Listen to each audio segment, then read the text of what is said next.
Welcome to Penrose Learning, where we make understanding easy. You start by making a duplicate layer so you can always revert, and you open the info panel to monitor RGB. Use the eyedropper set to 1px and click the brightest area of the background. This tells you if it's neutral. Then add a curves adjustment layer and choose the white point eyedropper. Click that same bright area. Photoshop remaps it to pure white.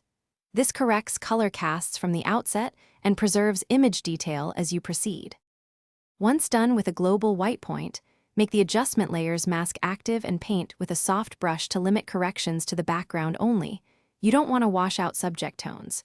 Next, add a selective color or color balance layer to nudge cyan, magenta, or yellow out of the whites. Small percentages make a big difference.